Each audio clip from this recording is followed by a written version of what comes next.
property ni Mida.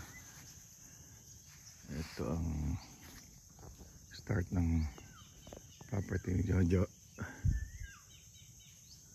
Yan.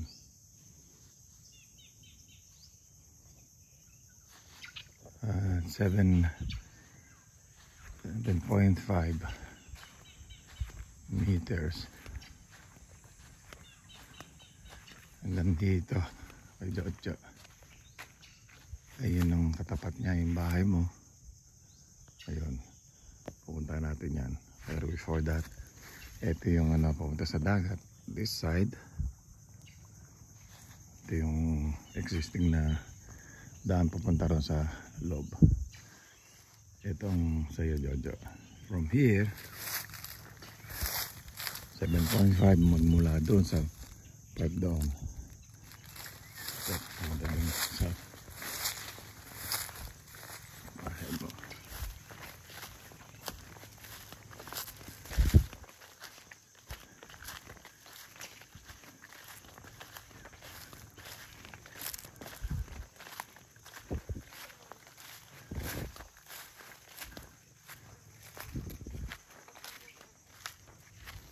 Itong katapat mula doon. Ito ang mohon ng mo, yung 150 hanggang dito.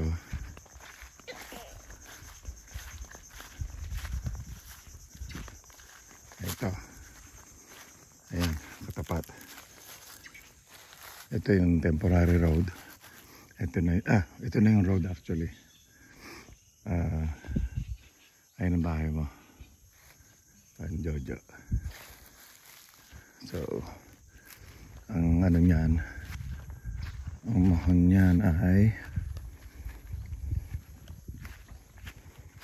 saan ba yung mohon niyan? Ito yata, somewhere here. Hindi ko nakita yung mohon, pero it should be here, somewhere here. So may bakod dito.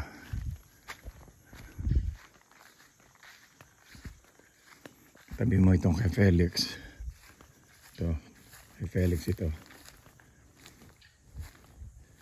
Ito yung bahay mo. Pasukin natin yan. At ang lupa ko naman ay mula doon. At I think hanggang dito sa may tapat ng bahay mo. Akin na yan, kay Felix. Yan, yung tinabasa na yan, akin yan. Bagong tabas. Ito kay Felix. Tumaas na yung mga pero kalahati niya natabasan na rin sa loob.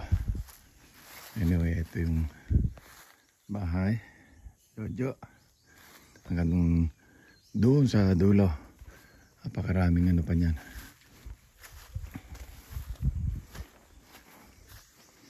Tingnan ko kung makakapasok ako. Ay, sarado, nakalak.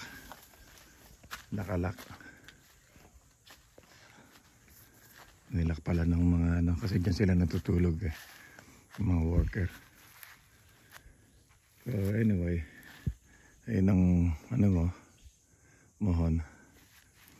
Dire-diretso na yan hanggang doon sa dulo. It's 20 by 50 yan yata, parang ganun. Okay, so bahay mo.